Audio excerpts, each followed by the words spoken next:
कौन पतवा पातर हो पापा, कौन पतवा चकर हो पापा। आहो पापा कौन पतवा होड़ुए चिट्ठिया लिखन हो पापा। साजन लोग दुआरे आइले। आहो पापा कौन पतवा होए चिट्ठिया लिखन हो पापा। साजन लोग दुआरे आइले।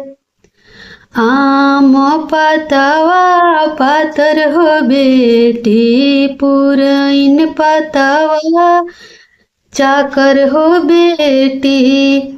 आहो बेटी तुलसी पतवा होए चिट्ठिया लिखन हो बेटी। साजन लोग दुआरे आइले।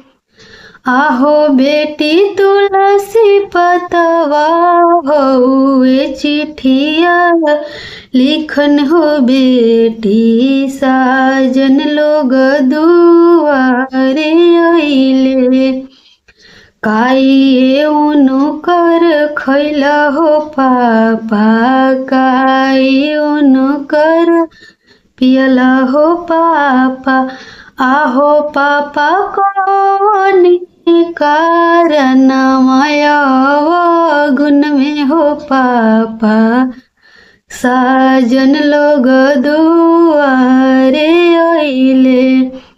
दलिया उनु कर खैनी हो बेटी, पनिया उनु कर पियनी हो बेटी। आहो बेटी चुटकी सिंदूरवे के कारणवा हो बेटी।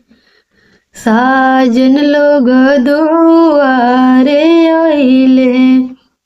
दलिया उनु कर फिर दहो पापा, पनिया उनु कर फिर दहो पापा।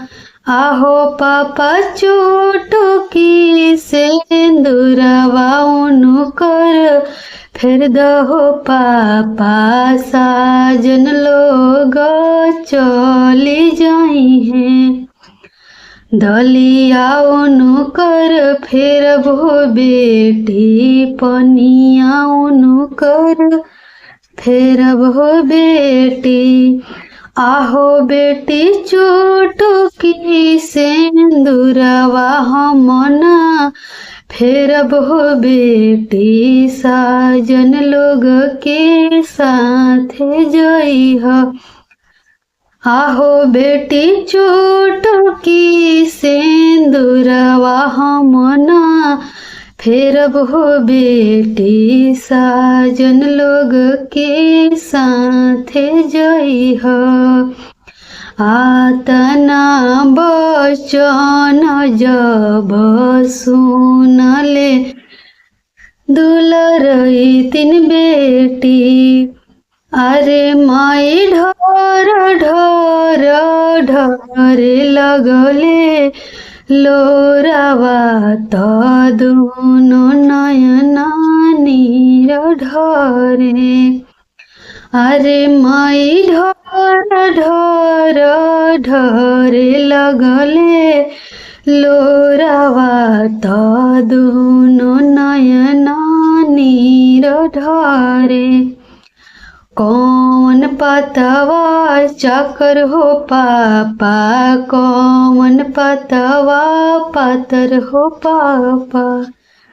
आहो पापा कौन पतवा होए चिट्ठिया लिखन हो पापा। साजन लोग दुआरे आइले।